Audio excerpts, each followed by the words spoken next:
ಪರಾತ್ಪರನಾದ ಯೆಹೋವನು ಭಯಂಕರನಾಗಿದ್ದಾನೆ. ಆತನು ಭೂಲೋಕಕ್ಕೆಲ್ಲ ಅಧಿರಾಜನಾಗಿದ್ದಾನೆ. ಶನಿವಾರ 22 ಮಾರ್ಚ್ 2025 ಇಸ್ವಿ.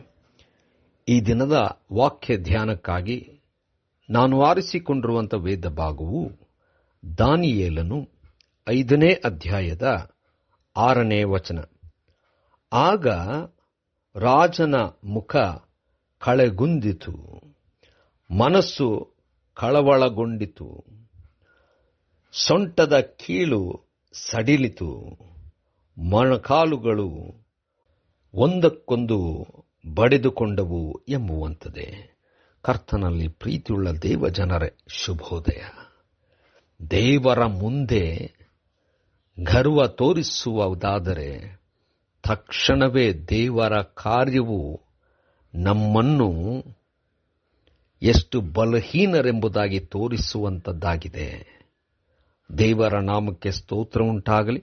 ಕರ್ತನಲ್ಲಿ ಪ್ರಿಯರೇ, ಈ ವಾಕ್ಯ ಧ್ಯಾನ ಮಾಡೋಣ. ಈ ದಿನದ ವಾಕ್ಯ ಧ್ಯಾನದ ಶೀರ್ಷಿಕೆ ದೇವರಲ್ಲಿ ಭಯಭಕ್ತಿಯುಳ್ಳವರಾಗಿರ್ರಿ. ಕರ್ತನಲ್ಲಿ ಪ್ರಿಯರೇ,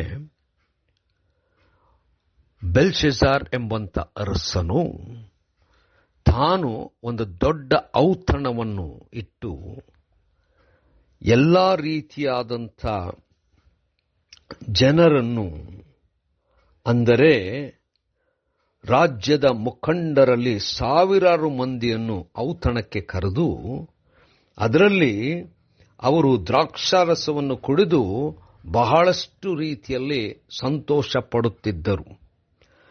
ಆದರೆ ಅರಸನು ದೇವಾಲಯದಲ್ಲಿದ್ದಂಥ ಬಂಗಾರದ ಪಾತ್ರೆಗಳನ್ನು ತರಿಸಿ ಅದರಲ್ಲಿಯೂ ಕೂಡ ದ್ರಾಕ್ಷಾರಸವನ್ನು ಕುಡಿದನು.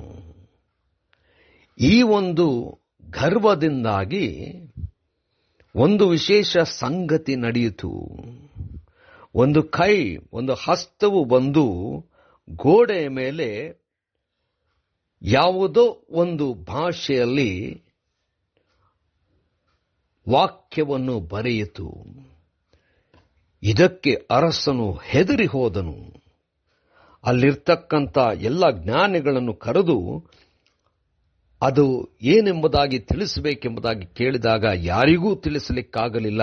ದಾನಿಯೇಲನು ಬಂದು ತಿಳಿಸಿದನು. ಆದರೆ ಇದನ್ನು ನೋಡಿದಂಥ ಅರಸನು ಬಹಳಷ್ಟು ಭಯಪಟ್ಟನೆಂಬುದಾಗಿ ಈ ವಾಕ್ಯದಲ್ಲಿ ನೋಡುತ್ತೇವೆ.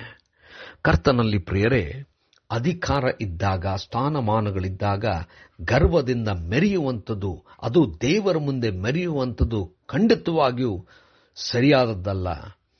ಎಷ್ಟೆಲ್ಲ ಉನ್ನತವಾದಂಥ ಸ್ಥಿತಿಗೋದರೂ ದೇವರ ಮುಂದೆ ನಮ್ರತೆಯಿಂದ ನಡ್ಕೊಳ್ಳುವಾಗಲೇ ದೇವರು ಮೇಲೆತ್ತುತ್ತಾನೆ.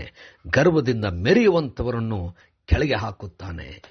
ನಾವು ಯಥಾರ್ಥವಾಗಿ ದೇವರ ಮುಂದೆ ನಮ್ರತೆಯಿಂದ ಕಾಣಿಸಿಕೊಳ್ಳೋಣ.